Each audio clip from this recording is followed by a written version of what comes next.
All right, good morning, everyone. Good morning. All right, so I'm here this morning, and I know I haven't been with you guys for a minute. Um, Yesterday I went live because I met that man on the road, um, where he made the Ludi boards and the snake and ladder boards and the checkers boards, and just awesome. Um, It was such a pleasure to talk with him, and I'm hoping that he does get some orders. I definitely will be getting the snake and ladder. It's a little expensive, but I mean, $100 for all that just to sit and get things in line and doing things right. It's not too much to ask for somebody's work. And so I learned not to cry down people's work. If they say it's $100 and I can afford it, I buy it. If I can't afford it, I leave it. Too many people are quick to cry down people's people's worth, and I just think it's not good because people know the value of their work, right? It's not easy. And so yesterday he charged me the $70. I didn't even ask him to take something off. I didn't even know I had so much cash because I picked up some cash off my desk because I wasn't using cash. I had my cards, but I just let me carry some cash and was lucky that it was just the right amount to buy the Ludi board. It was just amazing. And I'm thankful that somebody got to eat dinner last night. He can go buy some more paint and stuff and get some more work done. So it's a good thing, guys. And so I know you miss me because I miss you too. Thanks all of you who are supporting. Good morning, good morning. Welcome. Thank you, my members. I love, love, love and appreciate you guys. Thanks all of you who are supporting. I used to say, you have over 2,000 subscribers, but the views on the videos are just so, um, like sparse. It's not like 200 views for each video. I mean, you might get one or two in there that gets 1,000 or something views, but then you had some older ones that got 10,000, 17,000. But they've been sparse. But then you know what? There's so many people who likes different things, but then I also look at people with thousands of subscribers, hundreds of thousands of subscribers. And then you look at the views and you say, okay, you have 400,000 subscribers and you are getting maybe 60,000 views each day. I get it. So I'm cool with my 2,000 subscribers and getting 50, 60, 80 views. I'm okay, 40 views. I am thankful that people are even viewing the videos. So just share them out, guys. Share them out. Share them out.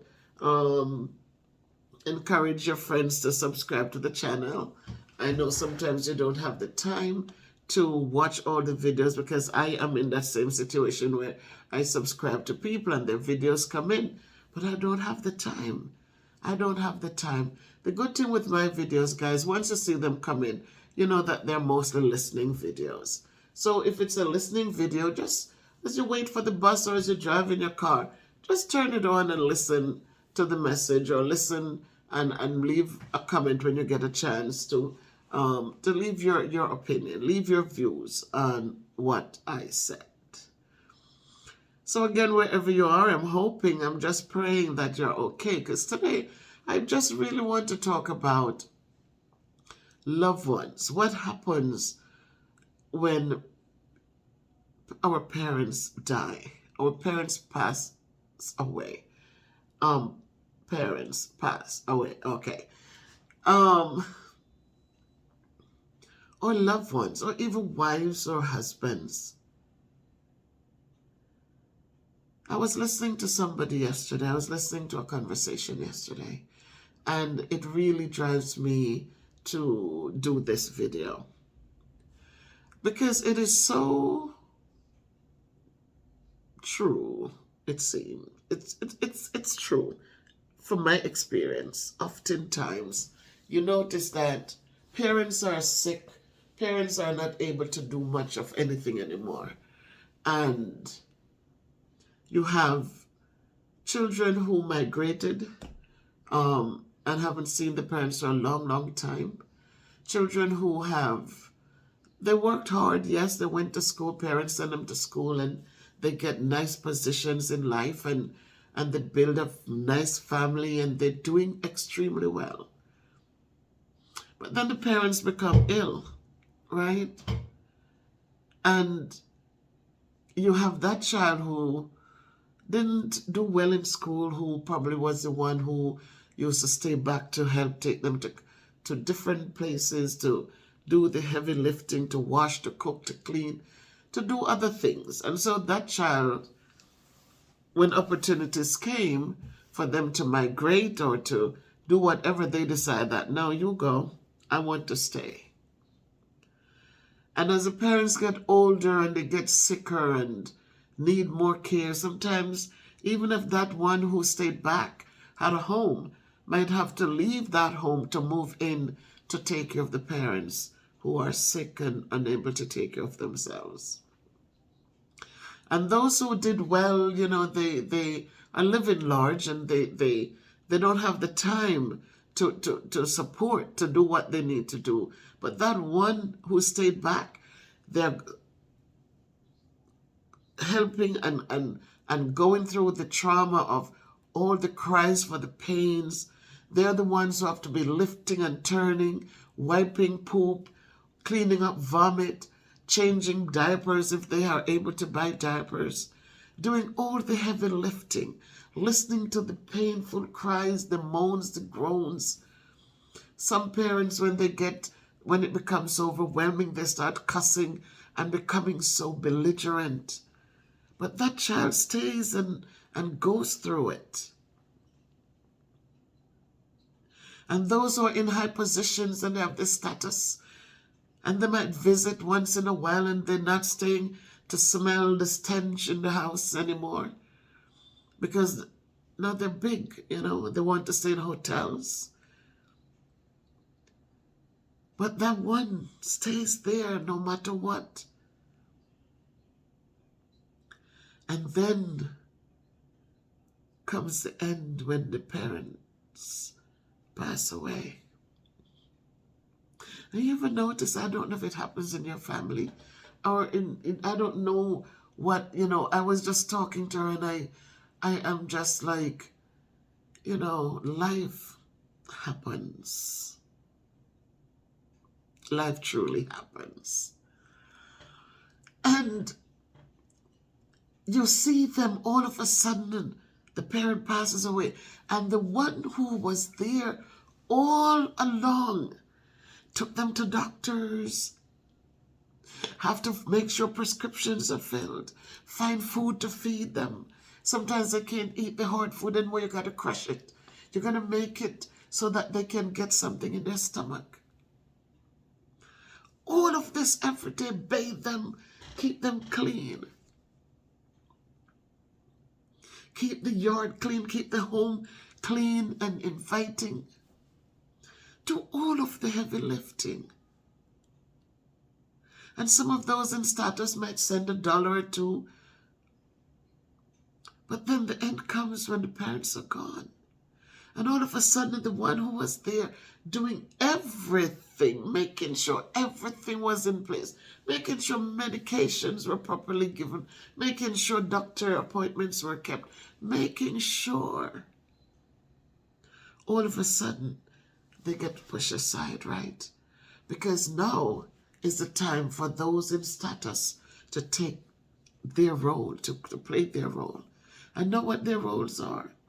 Their roles are now to come in and make sure that mom and dad, they get a good funeral, right?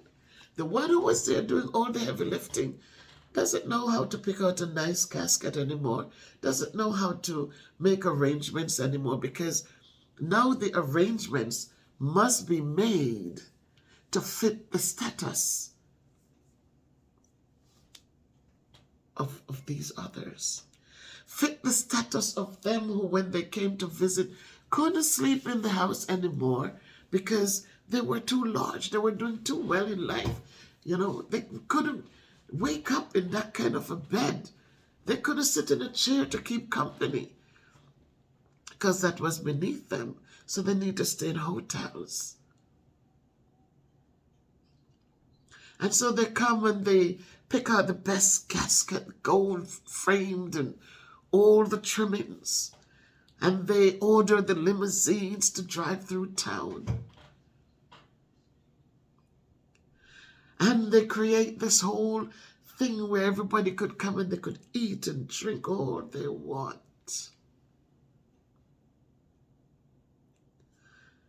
But was this for the parents, or was it about themselves?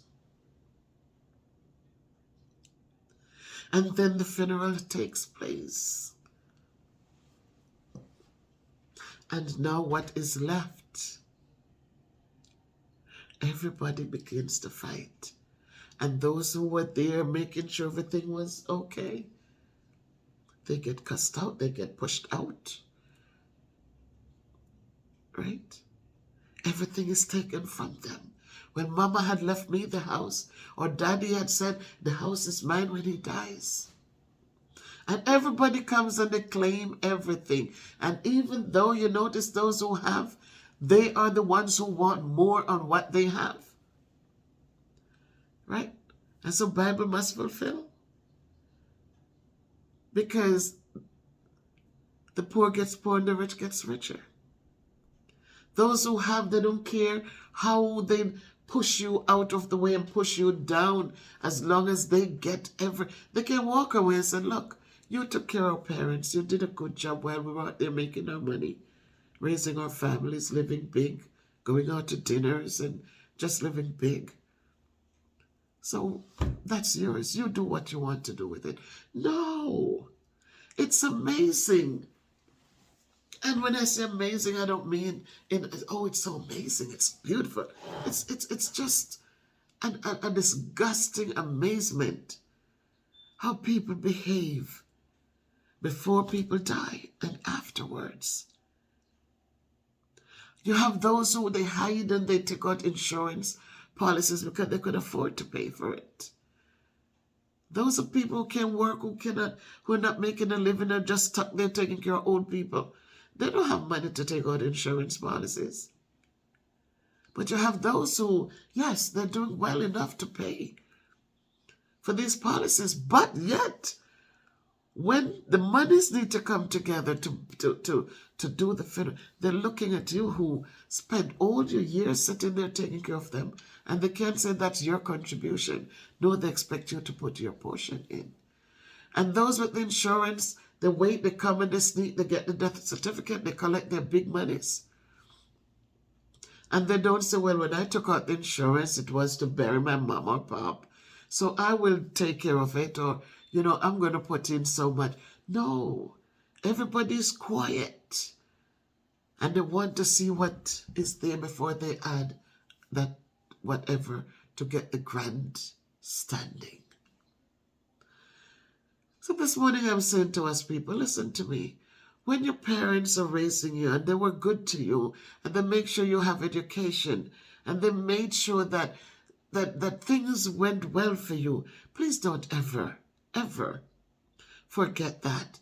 When you make it big in life, remember where you started from. Always remember where you started from. Too often, we only look at where we are and who we're rubbing shoulders with now, and where we can go out for vacations and the cars we drive and all the things. And we forget those who made it possible for us. The siblings or the family members who made sure that when you were going to school, when you got that scholarship and mom and dad didn't have enough, that they chipped in to make sure you had that book or that fee was paid to the school so you could go there. Guys, let us remember that material things are only for a time. Only for a time. When we have children, we want to emulate. We want to teach them the things that they should emulate as they get older. So when you show care and you show love, then they will emulate those things. Showing love and care doesn't mean that every month I need to send this or do that, but a conversation. Just make sure that you are present. You have some siblings who they take.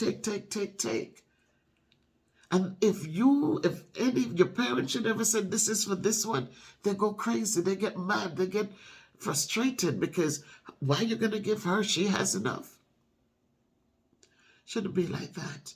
If parents want to give something to a child, they know the reason why they want to do it. Don't block anyone's blessings. And whether it's in our professional lives or in our family lives, or it's in our relationship lives, guys, don't ever stand in front of anyone's blessings. Never ever block anyone's blessings. You make sure that if something is for you, you say thank you and you appreciate and you say God bless you. But you also make sure that you're not pushing anybody down, but instead you're building people up. Build up, don't push down. Remember, the seeds that we sow are the seeds we're going to reap. Let us not sow corn and look for red peas, because it's not going to happen. If you throw out corn grains, look for corn to come. Look for corn to come. And so, I have a call on my screen and it's not going anywhere. It's still ringing. But let us remember the people who made sacrifices for us. Let us never forget. It's too often that people quickly forget.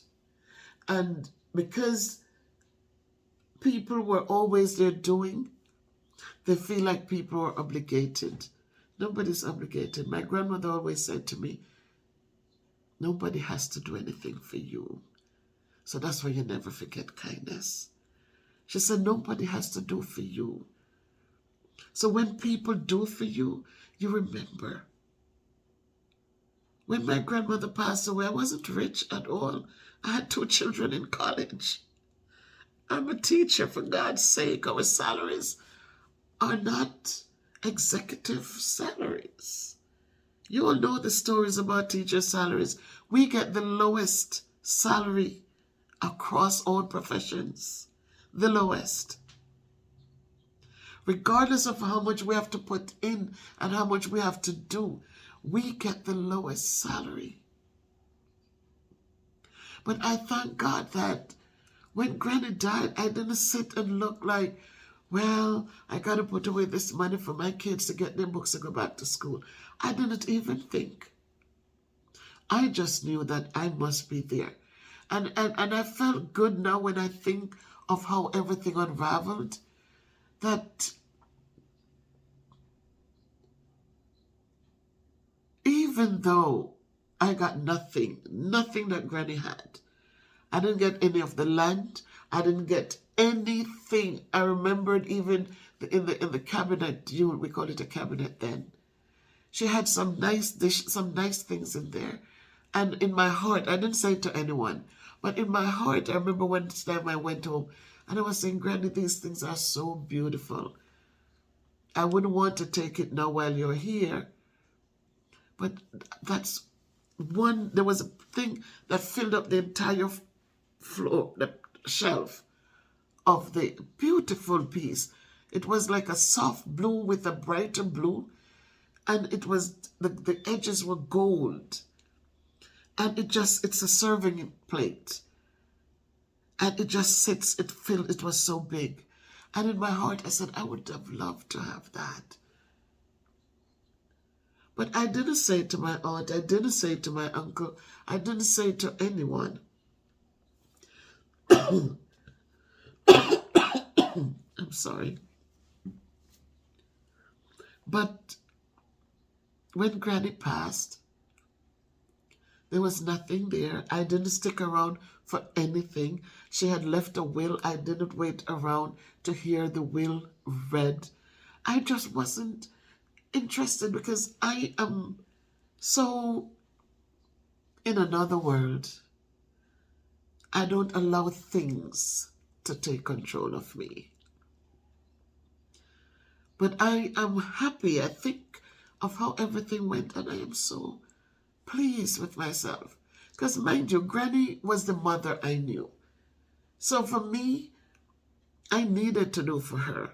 So when I got the chance and my principal had given me a week, signed off on a week so I could go, I had the time, but you could only take 3 days. 2 days off without a doctor's note. The third day you have to have a doctor's note. But he gave me a whole week off. He approved it. And when I went home and I saw that Granny was now 96 years old, January 1, 1910. So Granny had turned 96 years old. And so I was pleased when I went to visit her and when I saw that my aunt was also up in age. She was in her 70s, or Granny had her at a young age, but she was old now. And I couldn't see her with Granny when she was telling me Granny was so sick. You know, she was doing things on herself, peeing, pooping on herself. And I just saw my aunt. She wasn't a skinny girl either. She was a big girl. And I just couldn't imagine how she could really help Granny the way she should.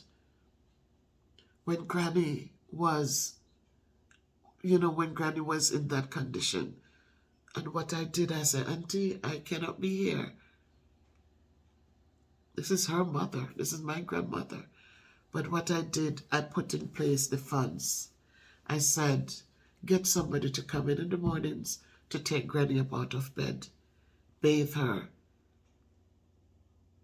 comb her hair for me, and during the day you can have, and get them, and the person would come back in the night to clean up Granny and put her in bed.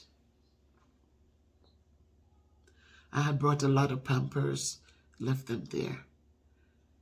And I made sure Granny didn't leave long after I left there, but I made sure those things were in place for my grandmother. And when I returned, when Granny died, when they sent the alarm and said, Granny gone,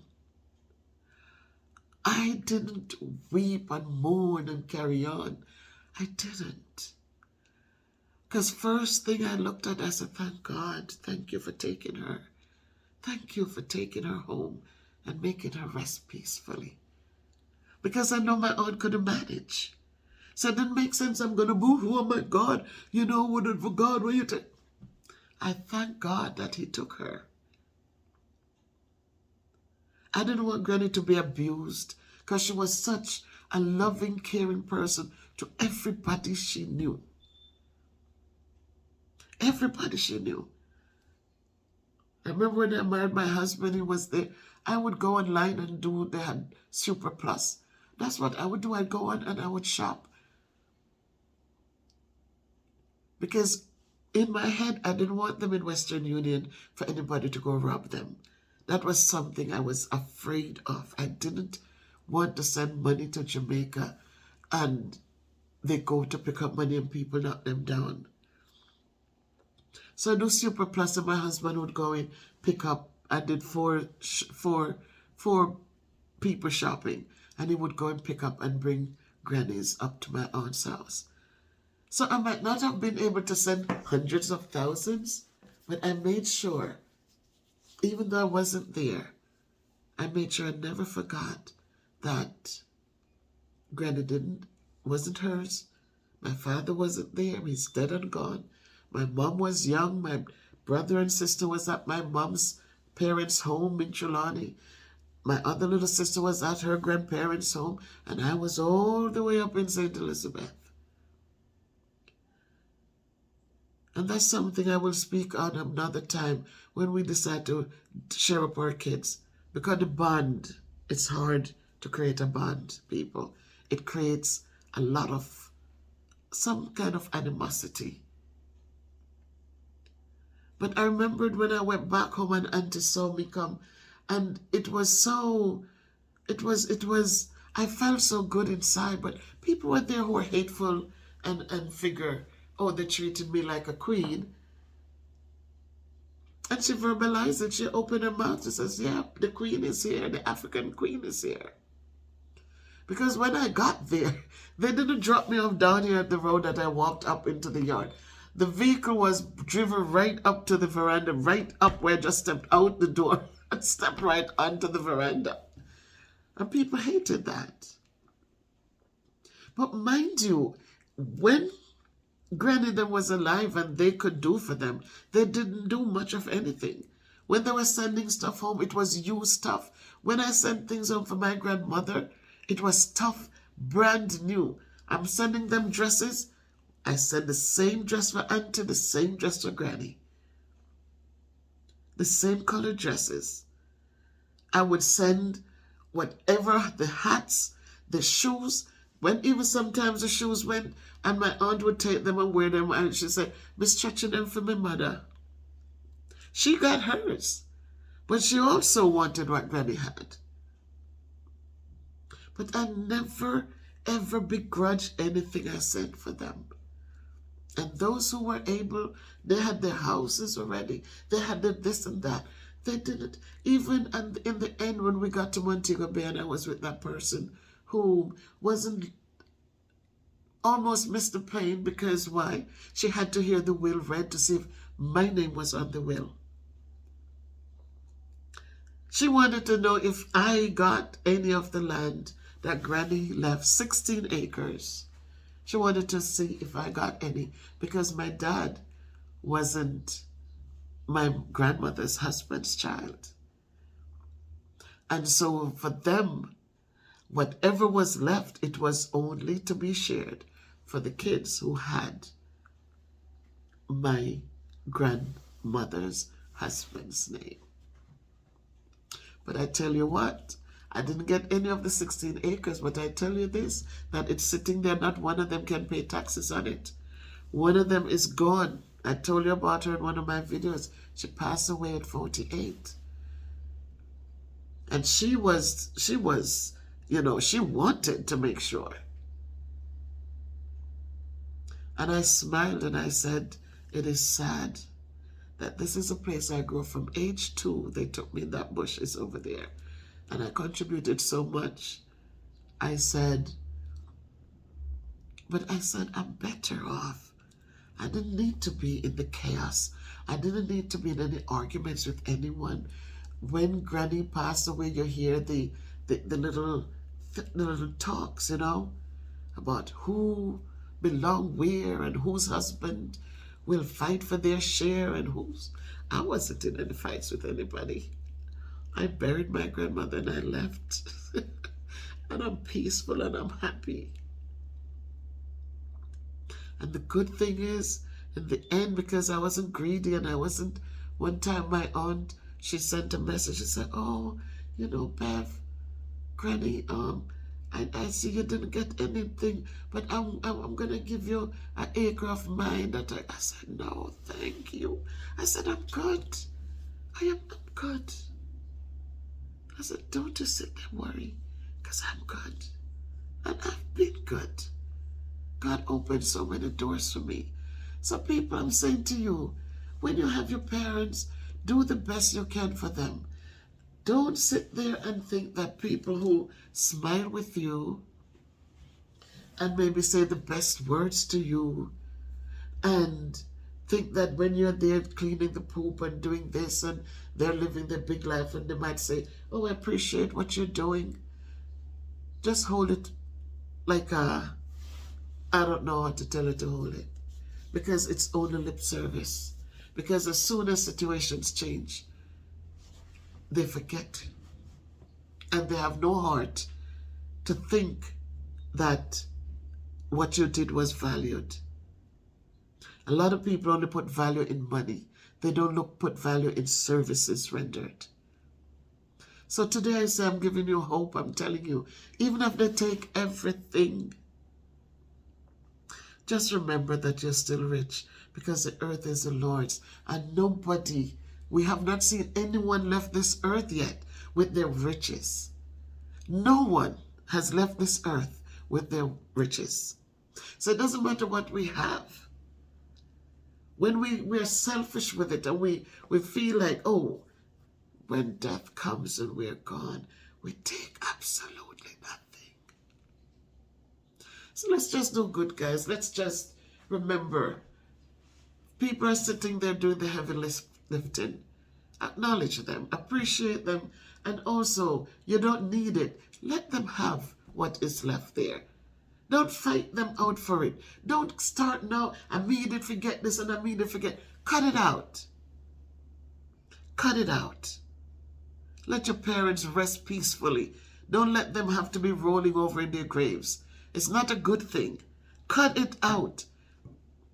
If you didn't contribute anything, be humble.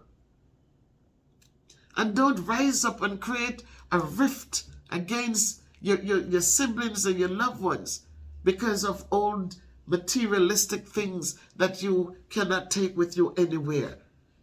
You can only live on this earth and utilize what is here that God created for us. And when you drop dead, you're dead. But when you're dead, let people have good things to say about you. Let people, miss you. Don't drop dead and let people say, yeah, I did for God long time, she did for God long time. Old wicked scenting them. Don't let people talk like that about you. And if they do say it, let it be a wrong thing that they are doing. Don't let it be representing who you were when you were alive. So I'm just here this morning because the conversation yesterday, it hurts deeply, but it happens so often. It happens so often. And so I say, those who take care of your parents, it's the hardest thing when people are sick and you listen to them and you can't even do anything to help them with the pain and the struggles. Sometimes when our loved ones are gone, stop being selfish and talk about, oh, they're gone, mama dead, me not live without her, me can't do this, me I jump in a grave with her, because me can't go on without my mother, me need my mother. Are you crazy? That's being selfish. When somebody's riddled in pain and they're suffering, you know what pain feels like. Don't sit there and regret that they're gone, where the pains are gone, the sufferings are gone. Give God thanks that they're relieved. Give God thanks. And let us stop feeling, because it's not about them, it's about us. We have to stop it and say, God, thank you. Yes, you're going to miss them. But stop making it seem like they were living the best life and they just drop and gone. People who are sick and struggling with pain, who are suffering day in, day out. People who cannot do for themselves and have to be dependent on others. It's not good. Because when you have to work, sometimes you send your kids and they peep in and they turn back, they don't even help anything. And those old people are in the mess, in the thing, burning up their little bottoms, burning them up, chafing them. Because there's nobody there to come and help them. So stop it, guys. Don't be selfish. It's a selfish thing.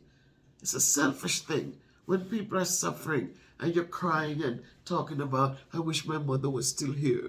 Oh, I wish my mom was still here. Cut it out. Think about what you're saying. Think about the situation. And make sure, guys, that you're giving God the glory for things he does. Because he knows best. So I needed to talk to us this morning. And that's my topic this morning, guys. That, you know what? Let us be human beings first. It doesn't matter what our statuses are. We are still flesh and blood, just like everyone else. So let us treat people likewise. Material things are vexation of the spirit. You have your nice car, somebody driving and bad drive you, and you become angry. If you never touch my car, you say, you know how much I pay for my car. Or me just detail my car. Me just material things just create vexation of the spirit. So stop doing it. Every little thing you buy, your nice furniture, your kids can't sit on it because it's just a show. It's only when the visitors come over, when the guest comes, they use that space. Cut it out. Some of us say we don't even have guests to come. And we have it there in the dry rottens, and we still have it there waiting for guests to come. Let Christ be the guest in your home. Let your children enjoy what you have, as long as they're not destroying it maliciously. Let them, when Grace comes, he jumps from one couch to the other couch. He climbs up on the top of the couch and he gets on my desk and he sits there. And all I'm worried about is, Grayson, I don't want you to hurt yourself. But I'm not sitting, oh my God, you're going to ruin my couch. No, I want him to. I'm so glad they can come. They want to come to Grandma. They want to stay over with Grandma. I'm so thankful for that kind of love and appreciation. I'm so thankful that I treat them the kind of way that they want to be around me. So let's not put all our love into material things, guys. Let us put them into people. Let us treat people well. And even if you don't, there comes a time when you have your separations. Treat people well, and when you part in good grace. We never know. The day will come again, because it's a cycle, you know. And it goes around, and the wheel goes around, and it comes right back around. So never, never, ever you think that, okay, I'm going to do people badly, and then feel like it's okay. It might be okay for a moment, but the wheel goes on. It's going to come right back to where it started from. So make sure that when you do your separations, you do it in good faith, so that in the event that the time comes and when you look to the left, there's no one, and you look to the right, there's no one, and you look behind you, there's no one, and when you look in this little corner, who's standing there? That same person that you have done badly. You bite the hand that fed you, and you bite it. Some of you bite it off. And when you look, that's the only one standing there who'd be willing to be there for you. So yes, things happen in life, and people do change courses, and things get better for people, and they decide that they don't need people anymore. And it's okay. It's a good thing when people are growing and they're spreading out and they're doing great. But don't ever forget, because it's going to come a time when that stone that you now start kicking, it's going to become that cornerstone that you need. So let's remember, guys, the parents raised us. They helped us to become who we are. When we get there, don't forget it. And if you're up there and you cannot do for them, you contribute to make sure they're comfortable. But when you go to visit, don't go and make the little humble place that you grew up in become a sore eye for you. Remember the fun memories. Remember when you were learning, when you were doing your homework under the little tilly lamp. No shade on it, just a wick in a tin can. But it helped you with your studies. So don't pretend now and forget. Because you have nice chandeliers up and you have all of this. Remember the formative years and what made you into who you are today. And when those old people need you, you'll be the first one there. Because you see, when they bless you, it's a good thing. I was the only grandchild when Granny wasn't well anymore. Not the only one, but I'm talking for those of us who moved away, who came to the Americas, or who excelled even in Jamaica. But I was the only one who, when I went, I got the blessings. Man, let me tell you something. I left there a different person. Granny blessed me from head to toe. And it's carried me through until now. So be good to yourselves, be good to those around you. Don't be ever selfish. Trust God and let him direct your path. If you can't be good, be careful, walk good, do good. Love, love, love. Love is good. Give it and let it come back to you. Take care, people.